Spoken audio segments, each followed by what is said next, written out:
Eu quero falar sobre o Combatendo pela Igreja, na nossa exposição na carta de Paulo aos Colossenses.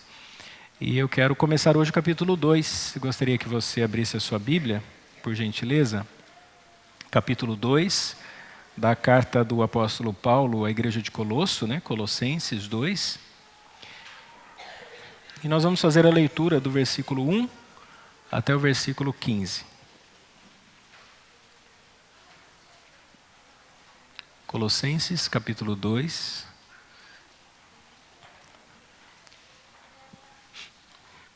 Versículo 1 em diante diz assim: Quero que vocês saibam quanto estou lutando por vocês, pelos que estão em Laodiceia e por todos os que ainda não me conhecem pessoalmente. Esforço-me para que eles sejam fortalecidos em seu coração, estejam unidos em amor e alcancem toda a riqueza do pleno entendimento, a fim de conhecerem plenamente o mistério de Deus, a saber, Cristo. Nele estão escondidos todos os tesouros da sabedoria e do conhecimento.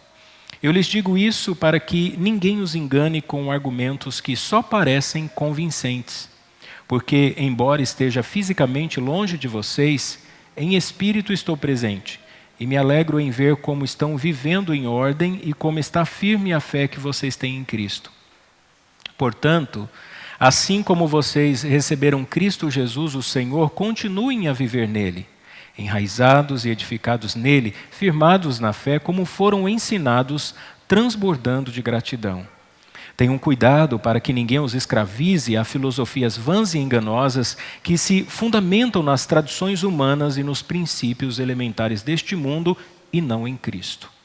Pois em Cristo habita corporalmente toda a plenitude da divindade. E por estarem nele, que é o cabeça de todo o poder e autoridade, vocês receberam a plenitude. Nele também foram circuncidados, não com uma circuncisão feita por mãos humanas, mas com a circuncisão feita por Cristo, que é o despojar do corpo da carne. Isso aconteceu quando vocês foram sepultados com ele no batismo e com ele foram ressuscitados mediante a fé no poder de Deus, que o ressuscitou dentre os mortos.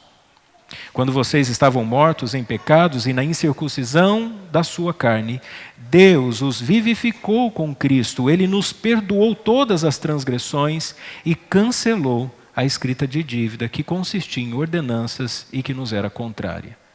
Ele a removeu pregando-a na cruz. E tendo despojado os poderes e as autoridades, fez deles um espetáculo público, triunfando sobre eles na cruz. Amém. Meus irmãos, nós observamos nas pregações anteriores que aquela igreja, a igreja de Colosso, era uma igreja fortemente influenciada por um tipo de ensino chamado de gnosis. Era um pensamento místico, uma ideia de que alguém poderia evoluir espiritualmente.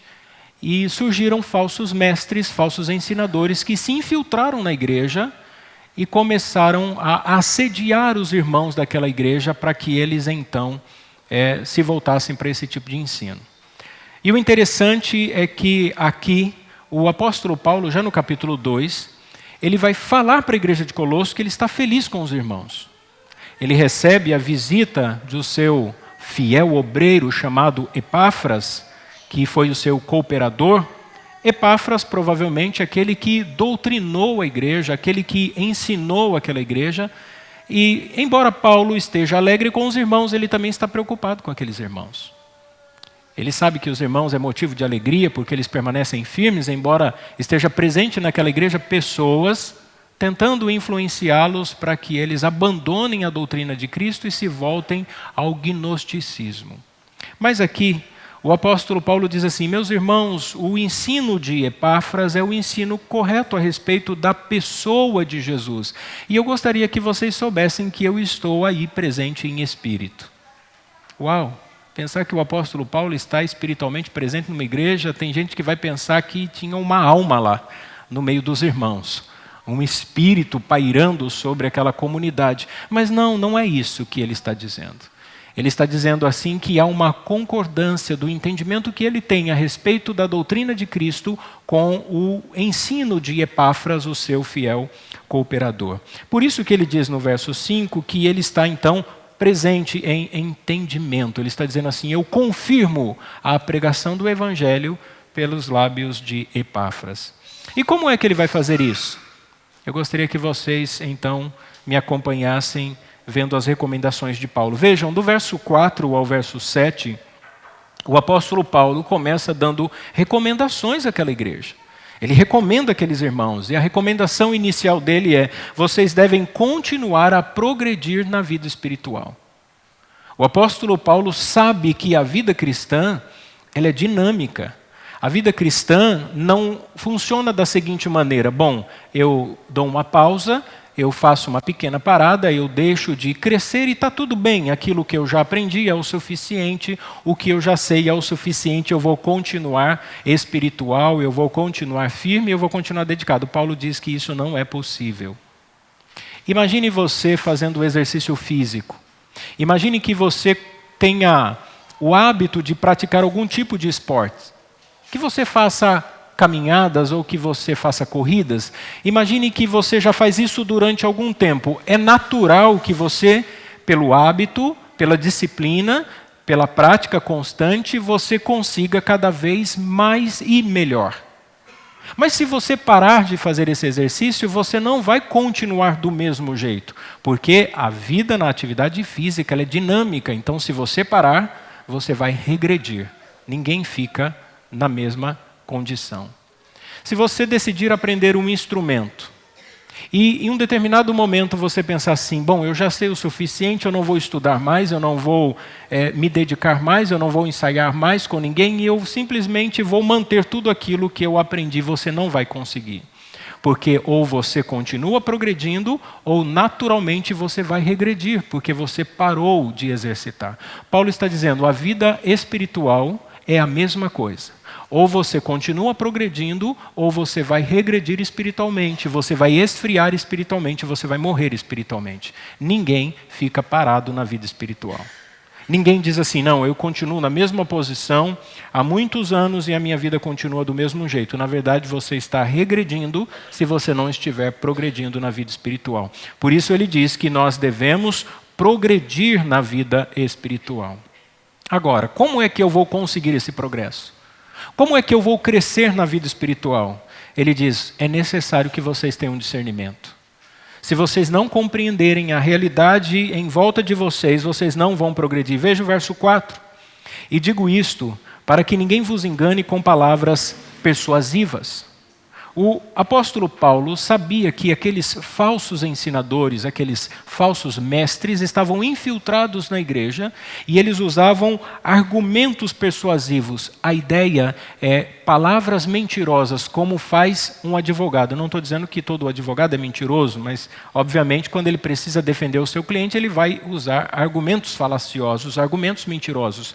E ele está dizendo que essas pessoas, assim como um advogado hábil nas suas palavras, ele seduz as pessoas para tirá-las da doutrina de Cristo e levá-las ao gnosticismo. Essas pessoas tornam-se alvo fácil, essas pessoas tornam-se vítimas desses falsos ensinadores. Essa é a preocupação do apóstolo Paulo. Eu tenho um comentário bíblico do Novo Testamento, do Warren Wiersbe, e ele conta uma história muito interessante. Um pastor nos Estados Unidos desconfiou de um estabelecimento que abriram próximo da igreja, e o resultado foi que, ao denunciar aquele estabelecimento, ele foi parar nas barras dos tribunais. E então, o advogado de acusação, que estava acusando aquele pastor, e estava defendendo o seu cliente, começou a sua acusação fazendo a seguinte pergunta: Senhor, fulano de tal, o senhor é pastor? E ele disse: sim, eu sou pastor. E se o senhor é pastor, por que o senhor está aqui no tribunal? Não deverias estar cuidando de suas ovelhas? E a resposta daquele pastor ao advogado foi: há momentos em que eu cuido das ovelhas e há momentos em que eu me dedico para afastar os lobos. O que o apóstolo Paulo está dizendo àqueles irmãos é que esses falsos mestres são como lobos vorazes que querem atacar o rebanho. Portanto, Epáfras e os líderes daquela igreja não deveriam, nesse momento, focar apenas o cuidado com as ovelhas, mas agora deveriam agir para espantar o lobo. E aí ele vai falar com a igreja. E ele vai nos dar figuras vívidas e interessantes a respeito de nós para ilustrar o nosso progresso espiritual. Você quer crescer na vida espiritual? Você precisa observar os princípios a que Paulo estabelece aqui. Veja, e me acompanhe por gentileza, no verso 5, ele vai usar a imagem de um exército, e progressivamente ele vai usar a imagem de um peregrino, ele vai usar a imagem de uma árvore, ele vai usar a imagem de um edifício, a imagem de uma escola e a imagem de um rio. Mais didático do que isso, impossível.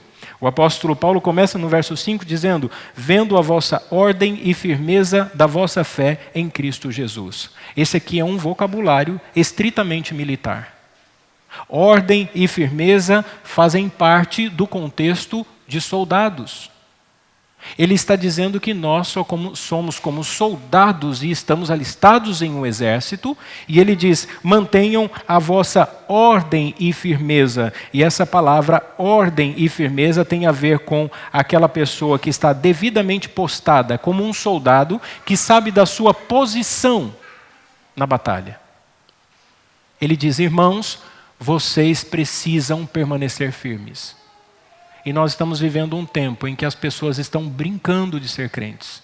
As pessoas estão descuidando da vida espiritual. Há muita gente que não tem levado a sério. Há muitas pessoas que infelizmente não são impactadas com essa realidade de que não, nós somos soldados. Ou nós batalhamos, ou somos presas fáceis do inimigo. Por isso ele diz: mantenham a vossa firmeza, estejam em formação de combate. A vida espiritual é dinâmica. Se você pensar que a vida espiritual é simplesmente vir à igreja ao domingo, eu acredito que o católico pensa igual a você. Porque o católico vai na missa também no domingo. E se você achar que é só vir na igreja e depois passar a semana toda sendo indiferente à realidade do evangelho, qualquer um de nós podemos correr esse risco. Ele diz: não, nós estamos inseridos num contexto de batalha espiritual. E não só isso, ele usa a imagem de um peregrino, verso 6. Como, pois, recebestes o Senhor Jesus, assim também andai nele. Ele diz: olha, não é só uma batalha, a vida cristã é como uma peregrinação, é como caminhar. Você está em Jesus, você deve andar em Jesus, você deve continuar a sua caminhada. Como é a vida de um peregrino? O que encontra pela frente aquele que se dispõe a uma vida de peregrinação? Você já parou para analisar? Você já viu como é uma peregrinação? Você já fez uma peregrinação? O peregrino, primeiro, ele tem que ter perseverança. Senão, ele não consegue chegar no objetivo estabelecido.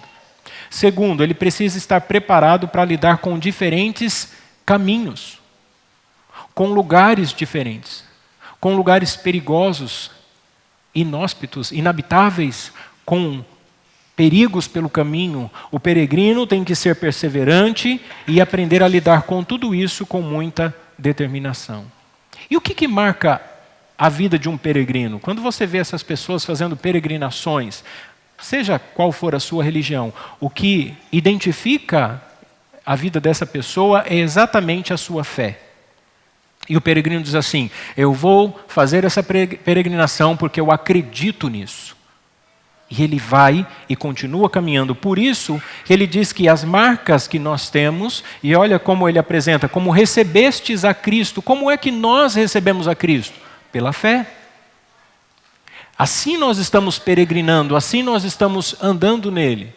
Pela fé, porque nós o recebemos pela fé. Então, se nós o recebemos pela fé, Paulo está dizendo: por que vocês agora pensam em mudar a religião de vocês? Por que vocês agora se preocupam com o rito? Vocês deveriam, na verdade, andar nele.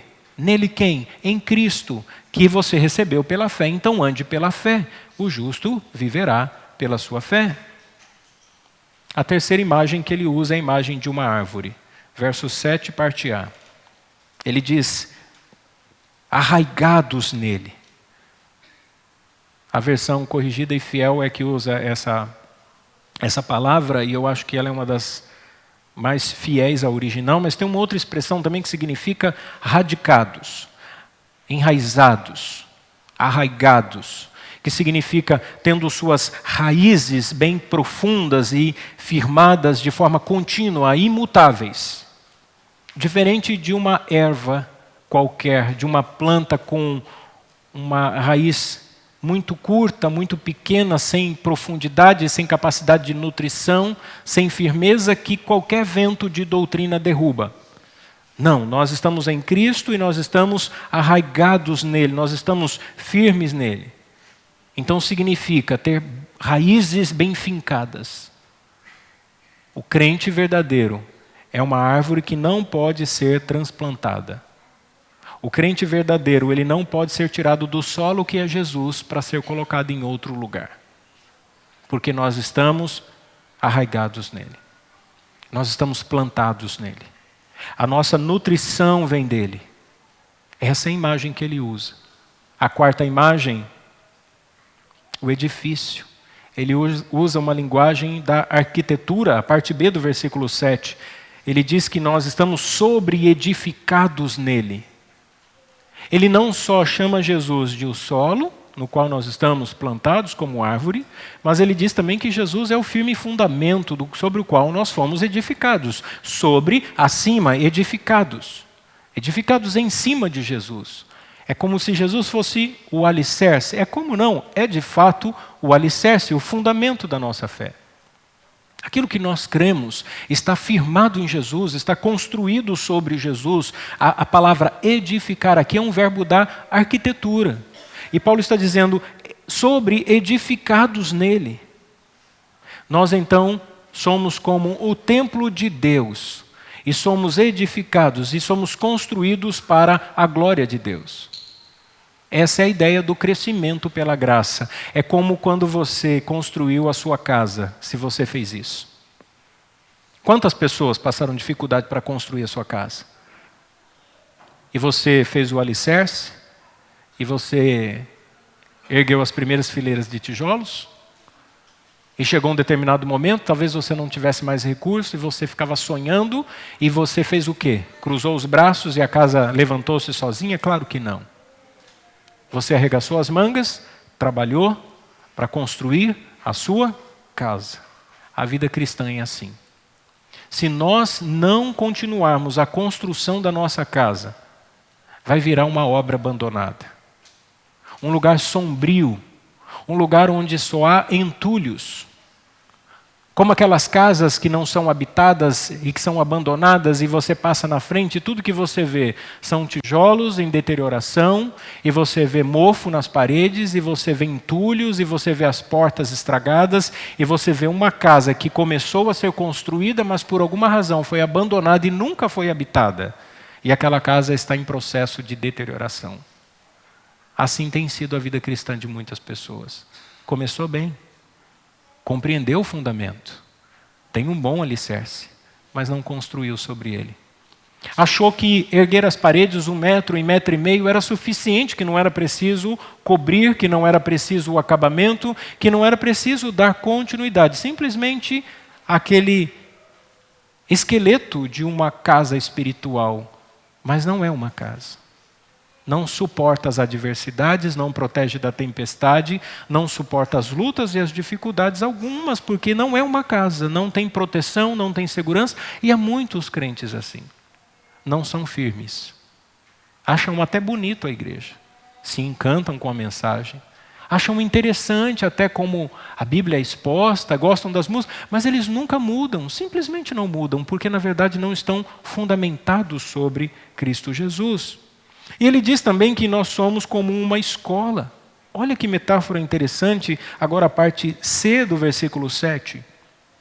Confirmados nele, ou confirmados na fé, assim como fostes ensinados. Ele está dizendo, olha, Epáfras é um fiel ensinador. O que Epáfras falou está correto, vocês foram ensinados corretamente, então permaneçam. Não permitam que os falsos mestres fiquem solapando a verdade e fiquem enganando vocês com essa forma ardilosa, com essa forma tão capciosa, essa forma tão falaciosa e vai seduzindo vocês. Não, vejam como é que o apóstolo Paulo os orienta. Ele diz também que nós somos como um rio, a parte D do versículo 7, nela abundando em ações de graça. Essa palavra abundando é a ideia de algo que vai crescendo, que vai enchendo, até transbordar pelas margens. Paulo está usando a imagem de uma lagoa, de um rio, que vai enchendo, até transbordar. Nós vivemos um período de muita chuva, e vez ou outra eu acompanhava pelo jornal como estava o nível das águas represadas. E aí, toda vez que falava, olha, subiu um pouquinho mais, risco de transbordamento.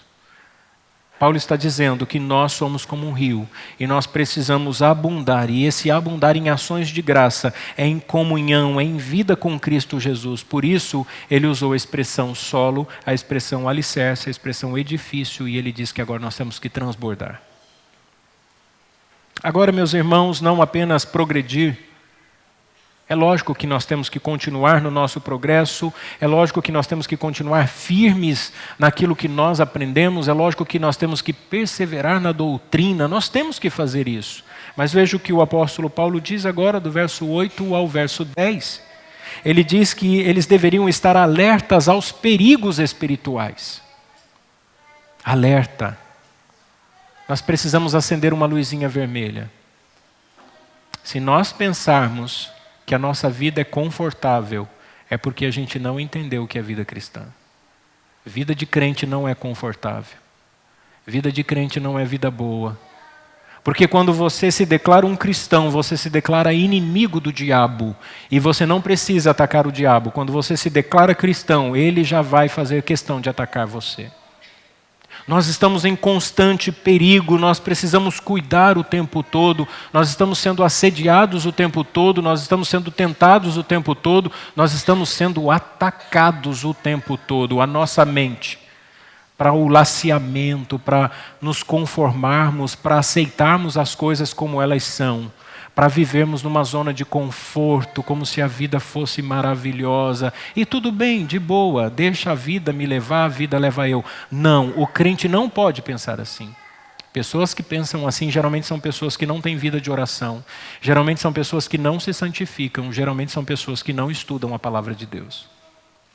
Quem simplesmente inicia a semana e passa a semana inteira sem ter qualquer experiência com o divino, qualquer comunhão com o sagrado e não conhece a Deus, não é possível. E Paulo está dizendo que nós temos que tomar muito cuidado e estarmos alertas aos perigos espirituais, o verso 8. Ele diz: tomem cuidado ou tenham cuidado, não durmam, não descuidem, não fiquem cansados demais, não reclamem demais, não fiquem assim, tão desprevenidos. Tenham cuidado, para que ninguém vos faça presa sua. Sabe o que Paulo está dizendo? Ele está dizendo assim: quando um exército avança sobre um determinado território, uma determinada região, e ele vence aquele povo, ele leva aquelas pessoas cativas. Leva para o exílio, leva para a sua nação, leva para o seu país. Essas pessoas são levadas como presas. O diabo avança através dos seus tentáculos, através dos seus mecanismos, através dos seus instrumentos, de pessoas que seduzem, de falsos ensinos, de vozes aleatórias do sistema, do mundanismo, e ele vai sorrateiramente nos envolvendo com suas garras e vai até que, como um bicho preguiça, você já viu o bicho preguiça? Ele vai com o braço bem devagarzinho, ele crava as garras. E se você não agir a tempo, o que parece ser demorado, na verdade, já tipifica a sua derrota. Então ele vai nos envolvendo e vai nos envolvendo de tal forma, e aqui o apóstolo Paulo está dizendo: irmãos, tomem cuidado com aqueles que estão trazendo um outro ensino no meio de vocês. Essas pessoas que estavam ensinando a gnoses era essa ideia de uma revelação especial, um conhecimento especial, através de alguns rituais e de algumas observações. O misticismo oriental, a astrologia, a numerologia, a gematria. E eu sei que tem muitos que gostam e são atraídos por esse tipo de coisa, da cabala, do horóscopo, do mapa astral, da leitura de futuro, de bola de cristal, de cartomante, de búzios, de revelações, o misticismo que desemboca no ocultismo e na morte espiritual. Paulo está dizendo, esses homens, eles não querem levar ninguém a Cristo, na verdade, eles querem acrescentar o ensino para tirar vocês de Cristo, para tirar de vocês do firme fundamento, para tirar vocês do bom solo que vocês foram plantados. E esse é o cuidado que nós devemos ter. Quando você conversa com alguém que pertence a uma seita, geralmente essa pessoa já passou por uma igreja evangélica. As seitas não evangelizam, até porque o evangelho deles é falso. Mas as seitas, elas ficam seduzindo as pessoas evangélicas. E ficam infiltrados nas igrejas, visitando as pessoas e tentando seduzir as pessoas. Olha o que ele diz no verso 8. Como é que esses falsos mestres seduzem as pessoas? Ele diz que essas pessoas são seduzidas por meio de filosofias e vãs sutilezas, segundo a tradição dos homens, segundo os rudimentos do mundo e não segundo Cristo. Segundo as suas próprias filosofias. Essas pessoas que não conhecem a palavra de Deus, elas ficam encantadas com a filosofia. Eu não estou dizendo que a filosofia é ruim. A filosofia, como o conceito de amar a sabedoria, é boa. Agostinho, século IV, um dos pais da igreja, foi conhecido como o filósofo religioso, aquele que foi o precursor desse movimento entre filosofia e religião. Então a filosofia em si não é ruim, mas a filosofia que não é embasada na palavra de Deus, essa é perigosa. E ela está presente no nosso dia a dia. E ela está infiltrada nas igrejas. E elas estão impregnadas em muitas pregações. E elas estão presentes em muitas músicas. Essas filosofias vãs, sutilezas, porque ele diz que elas são segundo a tradição de homens, são costumes segundo o rudimento do mundo. Pararam para pensar nisso? Por que o apóstolo Paulo diz que essa filosofia é uma vã sutileza? Ela tem essa capacidade de atrair, mas ela é vã. E ele diz, porque ela faz parte de tradições humanas. É aquilo que foi passado adiante, que não está firmado na palavra de Deus. As tradições são boas até o momento em que elas não colocam em detrimento as doutrinas da palavra de Deus. As tradições são boas para preservar valores e princípios, mas elas não podem se sobressair com relação à própria palavra de Deus. Muitas tradições, embasadas em determinadas culturas, têm sido terríveis para a igreja. Por quê? Por que essas tradições são tão atraentes? Por que as pessoas gostam tanto disso? O apóstolo Paulo diz assim, porque seguem os rudimentos do mundo e não a Cristo. Sabe o que significa rudimentos aqui no contexto grego? Significa aquilo que é estabelecido em fileiras, ou um elemento que se segue em fileiras. As pessoas gostam disso. A ideia de que é como se fossem as letras do alfabeto, a sequência de números, esses tipos de práticas místicas, esses ensinos que vão seduzindo e vão prendendo as pessoas. Pega alguém que participa de jogos de azar. Você pega um camarada que é viciado nessas maquininhas caça-níquel. O que ele faz?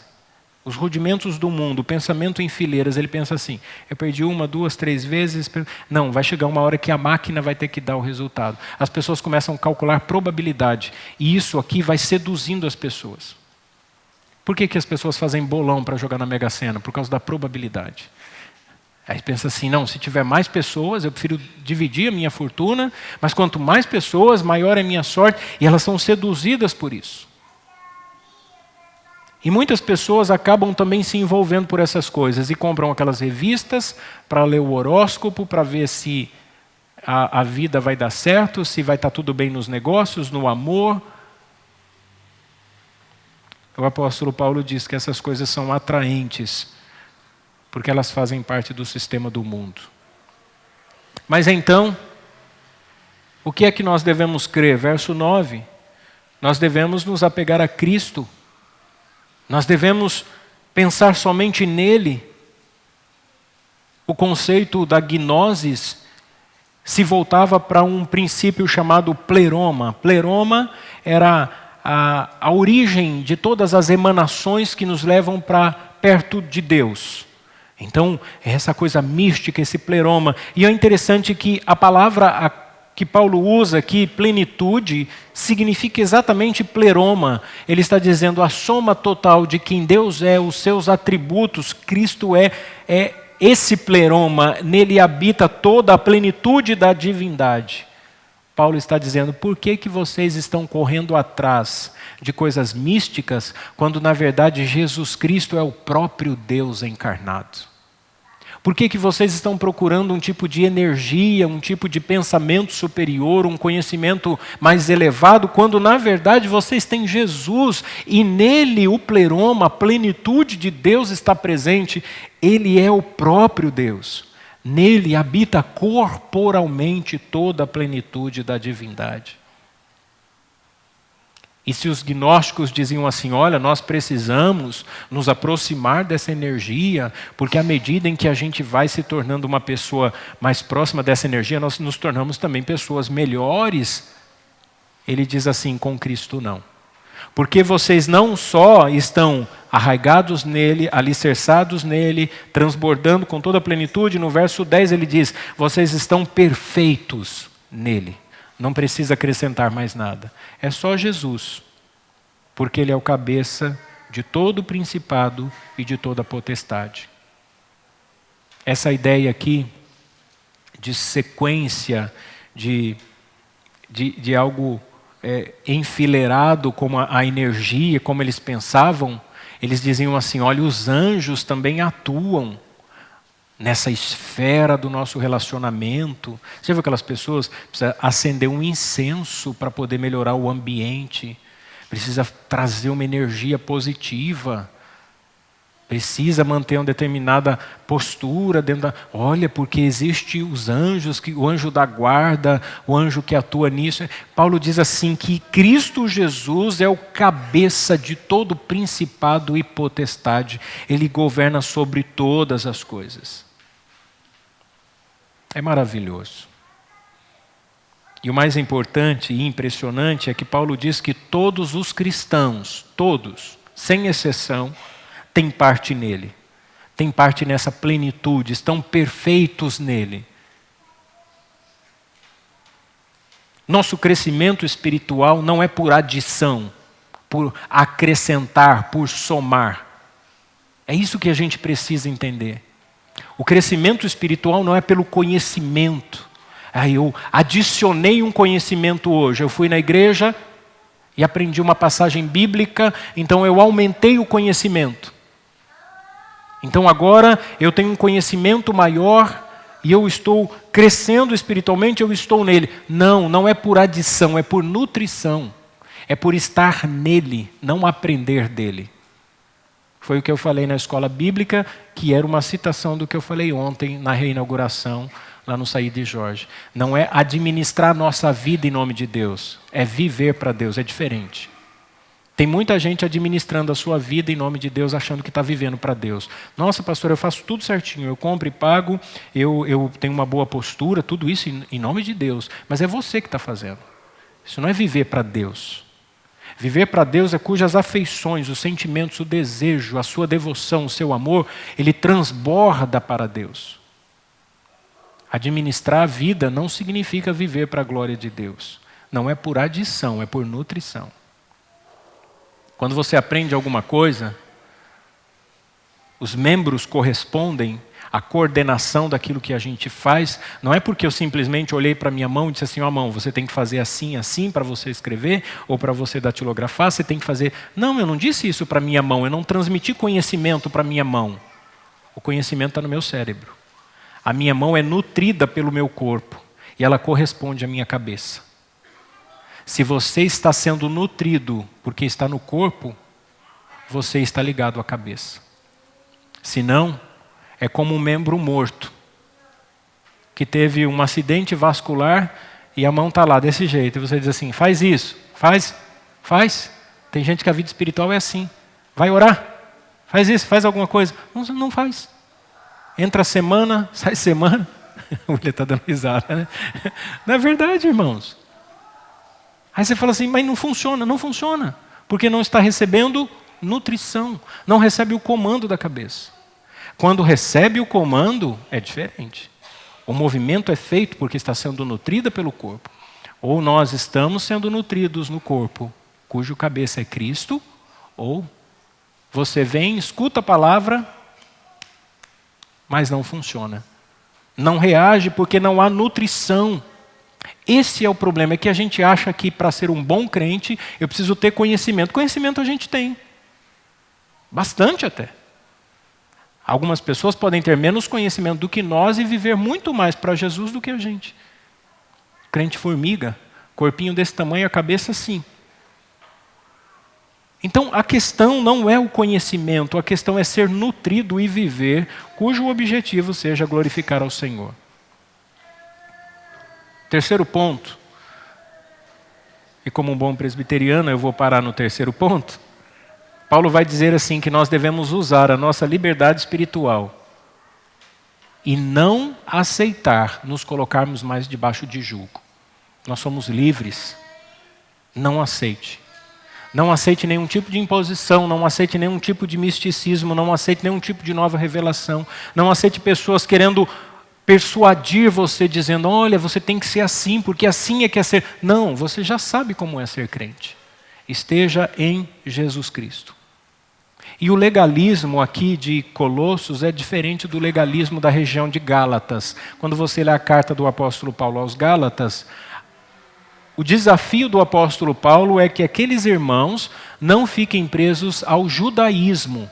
Eles queriam ser cristãos, mas continuar com a prática judaica. Aqui não. Aqui eles têm a influência do judaísmo, mas também do misticismo das religiões pagãs. É pior ainda. Eles são místicos.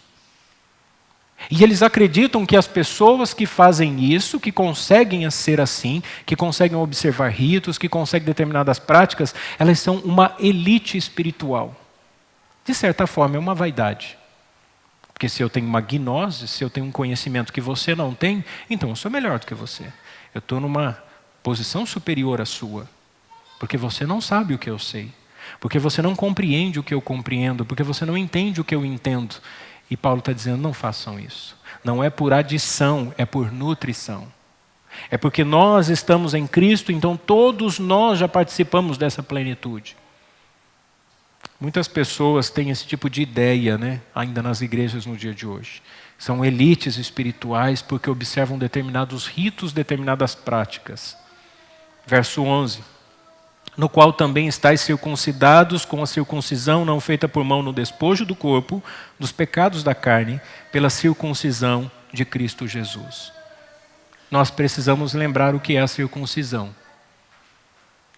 Nós precisamos lembrar o que isso significa. Nós precisamos lembrar que aqui é o sinal da aliança de Deus com o seu povo. Nós precisamos lembrar que a circuncisão era um sinal físico. Mas os israelitas se apegavam ao rito físico, o caráter físico da cirurgia, e não faziam isso com o coração, com o entendimento apenas, mas não com o amor, com a devoção. Será que a gente pode correr esse risco também? Sim. Se nós dependermos de algum rito religioso, seja a ceia, seja o batismo, seja a solenidade do culto, seja o estilo da música, seja a contribuição, a generosidade, a gente achar que essas coisas atribuem para a nossa salvação. Nós estamos tirando o centro, que é a graça de Deus, sua bondade e misericórdia, estabelecendo princípios intelectuais. É lógico que nós obedecemos às ordenanças. É lógico que nós reverenciamos a Deus no culto. É lógico que nós seguimos elementos que regulam o culto. É lógico que os músicos e os irmãos, eles pensam a respeito da letra das músicas. É lógico que nós refletimos e nós nos preocupamos com uma pregação expositiva. Mas essas coisas não substituem a graça de Deus. Essas coisas são os meios ordinários, são os elementos que regulam a nossa vida, que nos ensinam, que nos estimulam, mas não são através deles que nós somos salvos. Senão daqui a pouco a gente está pensando assim, não, só é salvo quem faz desse jeitinho aqui. E aí nós criamos uma elite espiritual, uma elite que tem comunhão com Deus. Assim aconteceu, por exemplo, na época dos usos e costumes. Quem não se lembra disso? Tinham pessoas elitizadas na igreja, eram pessoas mais santas. Isso às vezes acontece no meio acadêmico. Eu já vi pessoas que entraram no seminário e começaram a ser chamados de mestres, de doutores, e deixaram isso subir no coração. E aí toda vez que alguém ia pregar era simplesmente assim. E eu lembro de um dos seminaristas que era da nossa igreja, e toda vez o pregador ficava incomodado porque ele estava sempre olhando e avaliando e virava assim, não é mestre. E ele, é um perigo. Porque nós começamos a nos achar melhores do que os demais irmãos. E eles começam a viver em subserviência ao nosso intelecto. E isso começa a trazer uma espécie de opressão. Na época dos usos e costumes era assim. Eu chegava na igreja e pensava, ai meu Deus, será que está tudo certo? A minha gravata, será que os presbíteros vão falar alguma coisa? Né? Será que a barba está bem aparada? E a pessoa fica debaixo de jugo. E de repente um irmão usava uma saia, a saia não estava apropriada e tinha uma diaconisa ou alguém chegava e falava assim, irmã, precisa melhorar essa saia. Tinha uma época que tinha uma irmã que mediu o cabelo, olha, pode cortar tanto. Eu lembro da Patrícia, logo quando se converteu, ficou o dia inteiro esperando o pastor atender, ele estava no gabinete, para saber se ela poderia pintar o cabelo, porque como ela se converteu, ela pintava o cabelo, ficou metade de uma cor, metade de outra, ela ficou incomodada, era jovem, é jovem ainda, né? Meu Deus do céu, me ajuda, Senhor. Só deu aquele olhar assim. E o apóstolo Paulo, ele chama a atenção daqueles irmãos. Veja o verso 12 e o 13. Fomos sepultados com ele no batismo, somos ressuscitados com ele pela fé no poder de Deus e vivificados juntamente com eles. Paulo está dizendo, a obra em Cristo ela é completa. Vocês não precisam acrescentar, vocês não precisam mudar, vocês não precisam criar nenhum meio, não há necessidade de mais nada. Vocês foram mortos com ele, vocês foram sepultados com ele, vocês ressuscitaram com ele, e a figura que ele usa aqui é a figura do batismo. Para nós que somos credo-batistas, que defendemos o batismo por imersão, e o batismo numa certa idade, a gente pode usar essa passagem, porque aqui seguramente Paulo está usando, não está dizendo que é só essa forma, mas ele compreende que é possível sim o batismo por imersão, e ele usa essa figura, né, dos sepultados com ele no batismo. Ninguém é sepultado jogando um pouquinho de terra na cabeça, né? A gente é sepultado sendo enterrado mesmo, essa é a ideia. Mas ele diz então que a obra está completa, a obra do que diz respeito ao passado, ao presente e ao futuro. Os meus pecados foram perdoados, no meu presente o Senhor está trabalhando em mim, o meu futuro está certo e garantido. Eu sei que tem gente que gosta de pensar no futuro como sentido de segurança, pensando em um bom rendimento. Quem não gosta? Você tem um bom dinheiro, você diz assim, o meu futuro está garantido. Tenho dinheiro no banco, tenho aplicações, eu tenho uma boa reserva, ou tenho uma boa aposentadoria, tenho dinheiro garantido, tenho patrimônio. Não é gostoso? Ninguém fez assim, então ninguém tem. É bom. Agora pense nisso na vida espiritual. Você não precisa fazer ritos, você não precisa criar meios, você não precisa ficar estabelecendo regras. Nós estamos certos de que o Senhor garante para nós a santificação, a glorificação e a redenção. Tadinha, Cido, ele quer a mãe dele, Cido. Verso 14. Havendo riscado a cédula que era contra nós nas suas ordenanças. Olha o que Jesus fez. Ele riscou a cédula que era contra nós. Paulo está usando uma linguagem do meio jurídico. Hoje funciona assim. Se você compra alguma coisa e não paga, você vai receber cobrança, seu nome vai ficar com restrição. Os meios são Serasa, SPC, né? Tem os órgãos que cuidam do CPF da pessoa. Então a pessoa tem uma dívida. Aí eles transferem essa dívida para agências de cobrança. Aí tem os advogados, tem aquelas mulheres e aqueles homens que ficam trabalhando o tempo todo no telefone, aquelas ligações, e a pessoa recebe ligação o tempo todo. E eles descobrem parente, não tem esse negócio? Liga para o pai, para a mãe, para o tio, para o vizinho, para alguém que ficou lá no outro estado. Eles vão cerceando a pessoa, vão constrangendo a pessoa porque ela tem uma dívida. Quando a pessoa negocia essa dívida, ela assina um contrato. Esse contrato ele só tem quitação quando a dívida é paga até o último centavo. No período do Império Romano, eles tinham um pergaminho. O pergaminho poderia ser lavado. Então a dívida era escrita. Diferente do que a gente faz hoje. Hoje nós temos papel, aliás, hoje nem se usa mais papel, hoje é tudo digitalizado, mas naquela época eles desenvolveram os pergaminhos. O pergaminho foi desenvolvido na cidade de Pérgamo, daí vem o nome pergaminho. Então eles pegavam esse material e ele poderia ser lavado com água mesmo e era apagado aquela dívida para depois ser escrito uma outra coisa e ser reutilizado. O apóstolo Paulo está dizendo aqui que Jesus ele havia arriscado a cédula que era contra nós nas suas ordenanças. O seu sangue apagou a nossa dívida. É isso que ele está dizendo. Existe uma dívida, existe um pergaminho com a dívida. Aqui na mente de Paulo é a lei de Deus. A lei de Deus está na cruz. Então Jesus ele fez duas coisas. Primeiro, ele se fez pecado por nós. Ele assumiu sobre si a culpa do pecado. O nosso pecado foi imputado em Cristo. E, em segundo lugar, ele cumpriu a lei.